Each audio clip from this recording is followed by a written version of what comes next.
Hello everyone, I kind of just want to make this little video letting you know that I'm currently working on a video for Evil West, and I just kind of wanted to get my opinion out there about just the critic reception. I mean, it is a game that's getting these 7s and 8s, which, you know, that makes logical sense, and that's kind of what I figured that it would do, because, you know, it is that kind of game from 10 plus years ago that would have got a 7 or 8, or even would have been similar to a AAA game back when like God of War and stuff was coming out. So obviously that's reasonable, but I more so I'm talking about people who have decided to just completely shit on the game, right? Just for lack of a better word, just shit on the game consistently. I've watched several reviews and people have absolutely zero positive things to say about it. Now, this is obviously not the large majority. That would be reflected in its overall Metacritic, etc. But it just seems like there's some people out there who are just completely negative about the game. And I mean everything negative. Oh, the cutscenes suck. Gameplay sucks. It's too slow. It's too fast. It's too linear. It's not enough open. There's not enough player freedom. I'm like, it's not that kind of game. You don't need to be able to run around like it's an open world, okay? It's not needed. It is a linear game. It's a linear focused game. It literally works perfectly fine as that. If you don't like linear hack and slash action games,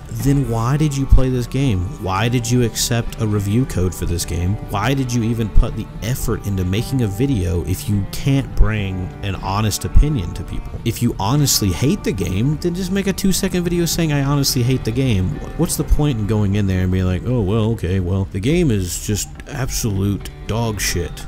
Because it's not. I mean, the overall reviews are showing you that it's a very middling game, right? That's the large overall consensus. But these other, like some of these reviewers are just being like, well, you know, every single thing about it's bad. And I'm gonna be honest with you, I just don't agree. Obviously, that's my opinion. But I mean, I can't just sit there and be like, okay, well, yeah, everything about it's pretty ass. Even though it has these beautiful pre-rendered cutscenes, it has a pretty unique art style. It's very reminiscent of Van Helsing and Hellboy. It plays similar to the new God of War games, maybe not quite as polished as they are, but it's still pretty close. It's also really being called a third-person shooter a lot, which it isn't necessarily. It's definitely more of a hack and slash game, right? That has shooting kind of like Devil May Cry has shooting, but funny enough, near the end of the game, there's actually a lot more kind of open-ish areas that play a little bit more like a third-person shooter. But it's really not a third-person shooter. So it's really complicated on how to describe that, but a lot of people are just calling it a third-person shooter and aren't really explaining that it's a hack and slash game. I don't know what to tell you, but another thing is I've seen people criticize just like the pacing of the game or something like that. I'm like, sorry, but it's pretty good at, it's pretty damn good at literally giving you new abilities, perks, level ups,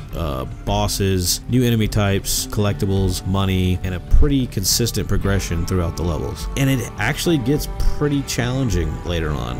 So I'm sorry, and I don't know what to tell you. Either way, I just figured I'd make a short little video kind of just explaining my thoughts on the critical reception. More of my thoughts are going to be in my actual video, which is probably going to be relatively long, so I hope you guys stay tuned for that. This is just kind of me rambling about just how dumb some people are.